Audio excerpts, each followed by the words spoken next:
Welcome to the AGN TV. నేను మీ K Girish.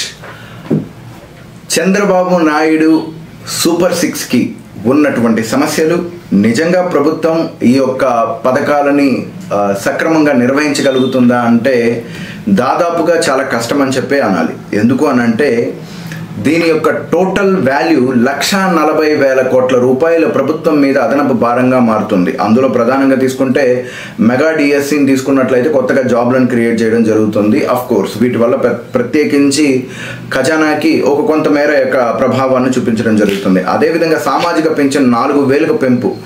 సామాజిక పెన్షన్లు అవి 4,000కు పెంచడం వల్ల దగ్గరగా ఒక 20 నుంచి 30,000 కోట్ల రూపాయల అదనపు భారం అన్నది రాష్ట్రం మీద ఏర్పడుతుంది. దీన్ని ఏ విధంగా భర్తీ చేస్తారు, ఏ విధంగా మేనేజ్ చేస్తారు, ప్రత్యేకంగా రాజకీయంగా రాష్ట్రానికి ఏ విధంగా ఆదాయాన్ని సమకూరుస్తారు అన్నది కూడా ఆలోచించుకోవాలి. అదేవిధంగా తీసుకున్నట్లయితే మహిళలకు ఆర్టీసీ బస్సు పథకం, ఇది కర్ణాటక మరియు తెలంగాణలో దిగ్విజయంగా లేడీస్ని అట్రాక్ట్ చేసినటువంటి పథకం. ఏది ప్రత్యేకించి ఈ యొక్క travel facility for the female అని అంటే ఉచిత బస్సు ప్రయోజనం అన్నది ప్రతి ఒక్కరికి ఉచితంగా బస్సులో ప్రయాణం చేయగలిగడం. అదనపుగా చెప్పాలి అని అంటే ఆర్టీసీకి భారం ఏర్పడుతుంది.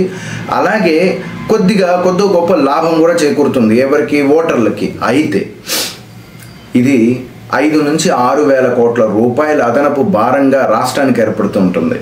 కాబట్టి ఇది ప్రత్యేకించి ఈ యొక్క పథకాన్ని ఎంతకాలం వీళ్ళు మెయింటైన్ చేయగలుగుతారు అన్నది ఒక ప్రధానమైనటువంటి క్వశ్చన్.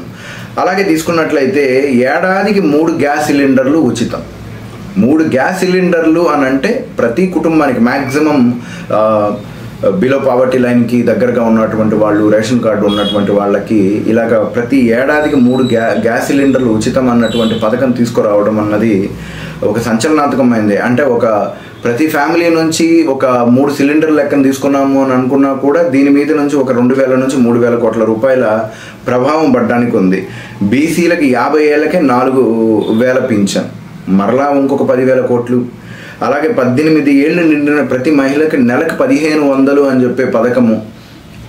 ఇది కూడా సుమారు ఒక 2.5 కోటి మంది జనాభా ఉన్నట్లయితే వీళ్ళందరికీ 1,500 లెక్కన వేసుకున్నారు అని అంటే 3,000 × 12 దట్ ఈజ్ ఈక్వల్ టు 36,000 అడిషనల్గా ఏర్పడుతుంది. నిరుద్యోగ యువతకు 3,000 చొప్పున వృత్తి. ఇది కూడా రాష్ట్రం మీద పెనుభారం కలుగుతుంది. తల్లికి వందనం, ఇంతకుముందు అమ్మఒడి పథకమే ఇది. దీన్ని తీసుకున్నట్లయితే 15,000. ఇంత అమౌంట్ని ఎలా తీసుకురాగలుగుతారు? ఒక పక్క తీసుకున్నట్లయితే గతంలో ఉన్నటువంటి ప్రభుత్వం చేసినటువంటి అప్పులు, వాటి యొక్క తాలూకులు చూస్తే చంద్రబాబు నాయుడికి నిజంగా ఇది ఒక ప్రత్యేకమైనటువంటి పెను సవాలే అవుతుంది. అలాగే ఆయన ఎంత మాస్టర్ పీస్ అయినప్పటికీ కూడా ఈ అడ్మినిస్ట్రేషన్లో తనకున్నటువంటి పూర్వపు పలుకుబడిని ఉపయోగించుకొని కొత్తగా ఎంప్లాయ్మెంట్ని క్రియేట్ చేయడానికి ఇండస్ట్రీస్ తీసుకొని వస్తేనేమి, పెట్టుబడులు తీసుకొని వచ్చినా కూడా ఇది నిజంగా చాలా కష్టంతో కూడుకున్నటువంటిది. ఒకానొక మూమెంట్లో వైఎస్ జగన్మోహన్ రెడ్డి కూడా కొత్తగా ఎటువంటి మేనిఫెస్టోని బిల్డ్ చేయకపోవడానికి గల కారణము ఖజానా అప్పటికే ఖాళీ అయిపోవటం అండ్ అప్పుల కోసం ప్రతి నెల తాకట్టు పెట్టడం, బాండ్లు తాకట్టు పెట్టడం అయితేనేమి, ప్రభుత్వ ఆస్తులను తాకట్టు పెట్టడం అయితేనేమి, మొదలైనటువంటి వ్యవహారాల వల్ల ప్రభుత్వం జీతాలు ఇవ్వడానికే చాలా ఇబ్బంది పడుతుంది. ఇప్పుడు కనుక మనం తీసుకున్నాము అని అంటే ఇటు తెలంగాణలో కావచ్చు, ఇటు కర్ణాటకలో కూడా కావచ్చు, జీతాలు ఇవ్వడానికి ఇబ్బంది ఏర్పడటము. ఎస్పెషల్లీ కర్ణాటక లాంటి స్టేట్లో విద్యార్థులకి ఆన్సర్ షీట్స్ని వాళ్ళనే తెచ్చుకోమని చెప్పేసి అన్నారు. ఎగ్జామ్కి ఆన్సర్ షీట్స్ని వాళ్ళనే తెచ్చుకోమన్నారు. అంటే దీని అర్థం ఏంటి అని అంటే ప్రభుత్వం ఎంత ఈ రాయితీల ద్వారా డబ్బంతా పోగొట్టుకొని ఫైనల్గా దివాలా తీసే పరిస్థితులకు రావడం అన్నది జరుగుతుంది. బట్ ఎనీహౌ చంద్రబాబు నాయుడు ఒక సెంట్రల్లో ఇప్పుడు స్ట్రాంగ్ గ్రిప్ను కలిగి ఉండడం వల్ల కొద్దో గొప్ప సెంట్రల్ గవర్నమెంట్ దగ్గర నుంచి వారికి కావాల్సినటువంటి ఫెసిలిటీలు, నిధులు సమకూరడానికి అవకాశం అయితే ఉన్నాయి. కానీ అట్ ది సేమ్ టైం ఈ ఛాలెంజెస్ ఎక్కువగా ఉన్నాయి.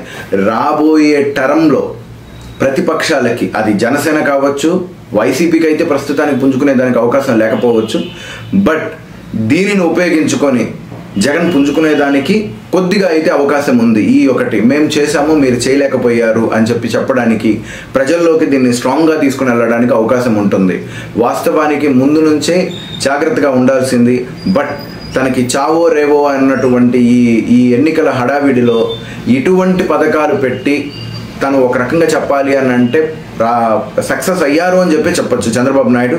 బట్ దీని యొక్క ఎఫెక్టు పరిపాలన మీద కానీ and at the same time రాష్ట్ర ఎకానమీ మీద కానీ చాలా తీవ్రమైనటువంటి ప్రభావాలు కనిపించవచ్చు. గ్రోత్ అన్నది కనిపించకపోవచ్చు, అభివృద్ధి అన్నది కనిపించకపోవచ్చు. ఎందుకంటే సంక్షేమ పథకాలు ఎక్కువగా ఉన్నాయి అని అంటే అక్కడ అభివృద్ధి తక్కువగా ఉంటుంది. మరలా రాష్ట్రానికి ప్రత్యేకించి ఎటువంటి అభివృద్ధి తీసుకొని రావడం అన్నది ఇక చంద్రబాబు నాయుడు యొక్క చాకచక్యం మీద మాత్రమే ఆధారపడి ఉంటుంది. బట్ ఓవరాల్గా ఈ సూపర్ 6 ఆయనకి సూపర్ 6 కాదు, సూపర్ ప్రాబ్లమ్స్ అని చెప్పచ్చు. రాష్ట్రం ఎటువైపు వెళ్తుందా అన్నది ఆసక్తికరంగా ఉంది. ఇక ఇటువంటి పెను సవాళ్ళని చంద్రబాబు నాయుడు గారి యొక్క పూర్వపు అనుభవాన్ని ఉపయోగించుకొని ఈ సవాల్ని ఎలా అధిగమిస్తారన్నదే ఒక పెద్ద క్వశ్చన్ మార్క్ అవుతుంది. Thank you very much.